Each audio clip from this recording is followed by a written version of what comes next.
네, 안녕하세요 여러분. 한국어 능력 시험 쓰기 강의를 맡은 천성옥입니다. 한국어 능력 시험에서 3, 4급 중급을 우리 공부를 할 건데요. 한국어 능력 시험 토픽 시험에서 이제 토픽 자 쓰기는 여러분들 다 아시지만 2로 바뀌면서 가장 많이 바뀐 것이 바로 쓰기죠. 예전에는 14문제, 15문제 이렇게 해서 선택지에서 고르는 문제도 있었고 여러 가지 유형이 있었지만 이제는 쓰기 중고급 2에서는 4문제밖에 안 됩니다. 그런데 읽기 50문제, 듣기 50문제하고 똑같이 100점, 100점씩 이것도 4문제를 가지고 100점이에요. 그래서 굉장히 중요하죠. 그 다음에 쓰기는 한국어 능력 시험에서 중요한 것뿐만 아니라 언어를 하는 데 있어서 마지막 가장 어려운 단계가 되겠습니다. 우리가 말만 잘한다고 언어를 잘합니다라고 이야기 안 하죠. 말만 잘하는 건 언어를 잘하는 게 아니죠. 쓰기까지 되어야 언어를 잘할 수 있는 겁니다. 그런데 쓰기는 금방 짧은 시간에 잘할 수 있어요? 아니죠. 항상 여러분들이 생각한 걸 한국어로 이렇게 써보는 연습이 필요합니다. 그래서 쓰기는 읽기, 듣기, 말하기 이런 것보다 쓰기가 가장 중요하죠. 그 다음에 한국어 능력 시험에서 토픽 2에서도 쓰기가 아주 중요합니다. 쓰기 때문에 떨어지죠. 그렇죠? 그럼 우리가 쓰기는 어떻게 공부를 해야 할까요? 분명히 전략이 있습니다. 그리고 미리 공부를 하고 연습을 해야 합니다. 어떻게 할까요? 강좌부터 먼저 잠깐 소개를 드리겠습니다. 자, 토픽 2, 한국어 능력 시험 2, 1은 초급이죠. 2는 중고급이에요. 그래서 여기서는 3, 4급을 목표로 하는 학습자. 그런데 2는 시험 문제가 하나죠. 그래서 처음부터 끝까지 다 잘하게 되면 고급, 5, 6급. 그 다음에 어느 정도 수준을 공부를 하게 되면 3, 4급이 나오게 됩니다. 그 다음에 주 교재는 토픽 만점에 도전하라 중급으로 계속 공부를 할 건데요. 여러분들 다 아시겠지만 제가 쓴 교재입니다. 직접 쓴 교재가 바로 저자라고 하죠. 그래서 저자 직강이 되는 겁니다. 제가 한국어 능력 시험 대비서를 굉장히 여러 권 만들었는데요. 초급부터 중급, 고급까지 그리고 다른 토픽 교재도 있습니다. 그런데 자, 만점에 도전하라를 쓰면서 같이 쓴 것이 어휘로 잡아라예요. 그래서 어휘책을 여러분들이 좀 많이 공부를 하고 싶다 하면 같이 참고로 공부를 해보시면 좋을 것 같아요. 우리가 어휘를 많이 알고 표현을 많이 알아야 문법도 되고 그 다음에 읽기, 듣기, 쓰기까지 할 수 있는 거죠. 그래서 그리고 제가 이 책을 쓰면서 가장 중요하게 생각했던 건 시험을 보는 여러분들이 쉽게 합격할 수 있는 거였어요. 그래서 쉽게 합격할 수 있게 그리고 여러분이 목표하는 것에 빨리 갈 수 있게 저는 여러분과 같이 열심히 하겠습니다. 그 다음에 강의 수는 4개가 이루어져 있습니다. 그래서 토픽 유형별로 하고 마지막 글쓰기는 2강으로 해서 여러분들의 글쓰기를 많이 도와드릴 거예요. 자, 쓰기를 정복하려면 쓰기 전 단계가 있고요. 쓰기 단계가 있고 쓰기 후 단계가 있겠습니다. 그런데 쓰기 전 단계에서는 어떻게 해야 돼요? 제시된 조건을 읽고서 쓸 내용을 좀 생각을 해야 돼요. 4문제밖에 안 되니까 바로 원고지에 쓰거나 시험지에 답안지에 쓰게 되면 실수를 할 수 있어요. 그래서 미리 그 시험지 여백, 빈칸, 하얀 곳에다가 미리 메모를 좀 해두는 게 좋습니다. 내가 무엇을 쓸 것인가. 그 다음에 자, 쓰기 단계에서는 한번 볼게요. 생각한 내용을 조건에 맞게 써야 되죠. 조건이라는 건 뭐예요? 몇 글자까지, 그 다음에 어떻게 써야 하는지 그걸 맞게 써야 되죠. 그 다음에 중급에서는 중급에 나오는 문법을 좀 많이 사용해 주는 것이 좋습니다. 그런데 여러분 여기서 잘 생각해야 될 건 잘 알지도 못하는 확인을 할 수 없는 이상한 문법을 쓰면 안 쓰는 것이 좋아요. 그럴 때는 확실하게 알고 있는 초급 문법을 쓰는 게 더 좋을 수 있어요. 그러나 내가 확실하게 알고 있다 하면 초급 문법보다는 중급에 나오는 문법으로 사용하는 것이 좋습니다. 그 다음에 한 문장을 너무 길게 쓰면 앞에 쓰다가 뒤에 가서 이상해져요. 그래서 2줄을 넘지 않게 쓰는 것이 좋습니다, 여러분은. 그래서 보통 고급으로 가면 3줄까지 이렇게 쓸 수도 있는데 짧게 쓰는 것이 좋아요. 그런데 너무 짧게 쓰면 또 안 됩니다. 그건 초급 문장처럼 돼요. 그러니까 너무 길게 쓰지 않는 것, 그리고 앞에 항상 주어와 뒤에 서술어까지 다 맞아야 돼요. 그렇죠? 그래서 시제를 통일해서 쓴다라는 것이 바로 그거죠. 앞에는 분명히 과거로 시작했는데 뒤에는 현재로 쓰고 있다. 이건 안 되죠. 예, 그 상황에 맞게 시제를 같이 써야 되는 거예요. 시제라는 건 과거, 현재, 미래를 나타내는 의미, 표현이죠. 그 다음에 제시된 분량을 지킨다. 이거 굉장히 중요하죠. 600자에서 700자, 700자에서 800자, 요걸 맞아야 돼요. 그 다음에 200자에서 300자, 요것도 맞아야 됩니다. 그럼 이거 하나하나 써봐야 되나요?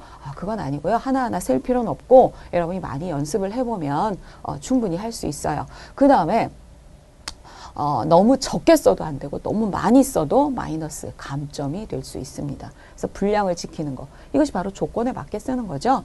그 다음에 정해진 시간 내에 써야죠. 예, 시간. 뭐 50분, 뭐 1시간. 뭐 시간이 정해져 있는데 그게 넘어가면 안 돼요. 이건 뭐예요? 우리가 많은 훈련, 연습을 통해서 여러분이 이걸 쓸 수가 있겠죠. 그 다음에 후 단계가 있어요. 다 쓰고 났어요. 나 다 썼어. 하고 그냥 내버리면 안 돼요. 오류가 없는지 확인해야 돼요. 어떤 오류? 틀린 거. 철자나 띄어쓰기. 한국어는 띄어쓰기가 굉장히 중요합니다. 원고지에 쓰기 때문에 띄어쓰기가 다 나타날 수 있어요. 그렇죠? 그 다음에 철자라는 건 맞춤법. 그렇죠? 주어와 서술어 등의 자연스러운 연결. 그렇죠? 주어와 서술어 연결이라는 거는 뭐예요? 나가 있고 저가 있어요. 그렇죠? 그러면 이거는 주어죠. 그러면 여기는 했다, 했어요 이런 걸 쓰죠. 그러면 나는 했어요, 했다. 나는 밥을 먹었다. 나는 밥을 먹었어요. 나는 밥을 먹었습니다. 다 쓸 수 있겠죠? 그러면 이렇게 그냥 쓸 수 있어요. 그러나 자, 저를 볼게요. 저는 그냥 했다. 안 됩니다. 저는 밥을 먹었다. 안 돼요. 저는 밥을 먹었어요. 저는 밥을 먹었습니다. 그렇죠? 이렇게만 쓸 수 있어요. 저는 했어요. 했습니다. 이렇게요. 저는 나를 낮추는 말이에요. 그러니까 뒤도 높임말을 써야 돼요. 알겠죠? 그러니까 했다는 절대 안 됩니다. 그런데 이렇게 틀리는 경우 굉장히 많아요. 그러니까 여러분들이 이거 정말 확인 10번을 해도 모자라지 않아요. 그래서 꼭 확인을 하셔야 돼요. 자연스러운 연결. 그 다음에 세 번째, 조사, 부사, 접속어 등의 사용. 이거는 뭐예요? 뭐, 은는, 이가, 을를 이런 것들. 그 다음에 많이, 아주 많이 이런 것들. 그 다음에 그러면, 그래서, 그런데 이렇게 문장을 연결할 때 필요한 것들을 사용하는 것이 자연스러운 문장이 되는 거죠. 그 다음에 입말과 글말의 구분 사용이에요. 자, 글 쓰는 건 글말이에요. 글 쓰는 거죠. 그러니까 쓸 때 쓰는 말이 조금 있어요. 대부분 같이 쓰기도 하지만 입말은 말할 때만 쓰는 경우가 있어요. 그래서 예를 들면 것을 말할 때는 이렇게 쓰죠. 그러나 글말에는 것으로 그렇죠. 이렇게 쓰는 게 좋아요. 그 다음에 그런데 이런 말을 말할 때는 좀 줄여서 말하죠. 근데 이렇게 이런 거는 글쓰기에서는 쓰면 좋지 않아요. 아시겠죠? 예, 그런 것을 여러분이 지켜서 쓰셔야 됩니다. 그 다음에 정해진 분량 지키기는 뭐 맞는 거죠. 자, 그러면 우리가 쓰기를 정복하기 위해서 지금까지 했는데 원고지 쓰는 법이 참 어려워요 하는 분들 많아요. 자, 이렇게 쓰죠. 문장을 시작할 때는 첫 칸을 비워서 써야 돼요. 이렇게. 그렇죠? 그 다음에 숫자는 한 칸에 두 개씩. 그렇죠? 2014년 하면 2014, 2012 이렇게 쓰셔야 돼요. 그 다음에 단어와 단어 사이는 띈다. 그 다음에 그 조사는 붙인다. 그 다음에 요 서술, 다 이런 것들은 앞에 동사나 형용사 오는 것에 붙인다. 요것만 여러분들이 기억을 하시면 되고요. 그 다음에 띄어쓰기 해야 할 때는 한 칸을 비우는데 다음 줄 첫 번째 칸에 띄어쓰기를 해야 할 때는 비우지 않는다예요. 보세요. 에서 하고 여긴 비워야 되죠. 왜? 단어가 끝났잖아요. 그런데 이렇게 바꿨을 때는 여기는 빈칸이 있다고 생각해서 바로 쓰시면 됩니다. 그렇게 비우지 않고 바로 내용을 쓴다. 네.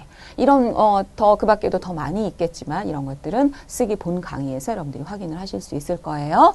그 다음에 쓰기는 표현이에요. 어휘문법과 쓰기는 표현이었어요. 예전에 바뀌기 전에 어휘문법 과목이 있었죠. 그거는 표현, 우리가 표현하기 위해서 알아야 하는 것들. 그 다음에 듣기나 읽기는 이해라고 그랬어요. 전체를 읽고 이해하는 것이 굉장히 중요하죠. 그래서 여기서는 자, 문장 간의 논리적인 관계를 파악해야 되는 거죠. 그래서 내가 써야 하는 것이 앞, 뒤가 맞아야 되는 거죠. 이거는 읽기, 듣기 다 마찬가지, 같은 거예요. 그 다음에 적절한 연결 표현을 사용하는 거죠. 이 연결 표현이라는 건 뭐예요? 앞에 있는 말과 해서, 니까, 어서 이런 것들도 중요하고 그 다음에 문장과 문장을 이어주는 접속어라고 하죠. 그리고 같은 내용으로 쓸 때는 그리고 또 앞의 내용과 반대로 쓸 때는 그런데 하지만 그렇지만 이런 것들 연결 표현을 아주 적절하게 잘 쓸 수 있어야 되고요. 글 전체의 맥락을 이해하면서 써야 돼요. 앞에 하는 말과 뒤에 하는 말이 전혀 달라지면 안 되는 거죠. 맥락이라는 건 전체의 흐름을 이야기합니다.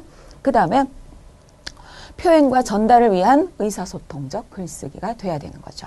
그래서 표현을 하고 그 표현을 그대로 전달을 해야 되죠. 그렇게 해서 내가 생각하는 걸 상대방이 잘 이해를 해야 되죠. 내가 생각하고 쓴 걸 다른 사람이 볼 때 이게 뭐지? 하면 그건 좋은 글쓰기가 아니죠. 그래서 정확한 글, 그 다음에 명확한, 명료한 이런 말을 많이 써요. 그건 확실하게 내 의사를 표현할 수 있어야 되는 거죠. 표현 나 혼자 하는 말이 아니죠. 의사소통적 글쓰기가 돼야 된다는 겁니다. 그 다음에 쓰기에서 이제 유형입니다. 이렇게 네 가지는 아니고 세 가지 유형이에요. 네 문제인데, 네, 두 문제가 나오죠. 제시어 이용해서 문장 쓰기가 두 문제가 나와요. 그런데 이것에 대해서, 자, 빈칸이 있어요. 그 상황에 맞게 문장을 2개 정도 쓰는 게 두 문장이 나왔었어요. 그 다음에 글을 완성하기인데, 이거는, 자, 그 토픽의 유형이 아니라 글 완성하기 그 빈칸 안에 메꾸는 내용이죠. 그 다음에 첫 번째 유형 같은 경우가 토픽에 있는 유형보다는 전체 쓰기에 연습하는 유형을 이 쓰기 본강좌에서는 하고 있어요. 그런데 이 제시어를 이용해서 문장을 쓰는 것들은 예를 들면 우리가 쓰기를 좀 자연스럽게 쓸 수 있게 하기 위해서 이게 기본적인 유형이었어요. 그래서 예전에 바뀌기 전에 나왔던 굉장히 많이 나왔던 유형인데 지금은 이게 토픽 문제에는 나와 있지 않아요. 그런데 이걸 하지 않으면 이런 것들을 하기가 불가능해요. 그래서 이거는 꼭 연습이 필요합니다. 쓰기에 있어서 기본적인 연습이에요. 그래서 이 연습을 많이 할 거예요.